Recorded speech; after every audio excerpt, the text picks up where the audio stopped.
পার্থ চট্টোপাধ্যায়ের জামিন নিয়ে একটা জট তৈরি হয়েছে।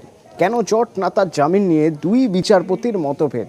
এক বিচারপতি মনে করছেন জামিন পাওয়া উচিত, আর এক বিচারপতি কিন্তু জামিনের বিপক্ষে। যেমন যদি বিচারপতি অরিজিৎ বন্দ্যোপাধ্যায়ের কথা বলা হয়, তাহলে তিনি পার্থর জামিনের পক্ষেই রায় দিচ্ছেন, কিন্তু তা নাকচ করে দিলেন বিচারপতি অপূর্ব সিনহা রায়। তাহলে উপায়?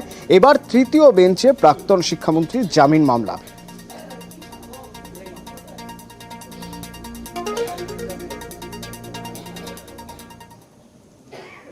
যদিও নিয়োগ মামলায় কুন্তলের জামিন কিন্তু মঞ্জুর হয়ে গেল।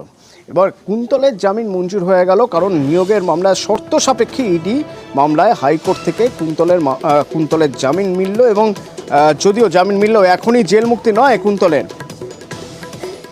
10 লক্ষ টাকার বন্ডে জামিন মঞ্জুর হলো কুন্তল ঘোষের। এটা তৈরি করে তদন্তকারী সংস্থা এবং সেটা দেখার অধিকার রয়েছে কোর্টের, আদালতের। ফলে তারা কেস ডায়েরি কেমন ভাবে তৈরি করছে সেটা অত্যন্ত গুরুত্বপূর্ণ। কারণ আমরা এন্ড রেজাল্ট কি দেখছি?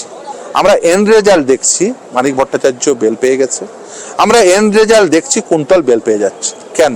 তদন্ত ব্যর্থ কি ব্যর্থ নয় এখনই আমি কনক্লুশনে যাচ্ছি না, তবে কিছুটা তো ফেল করছে।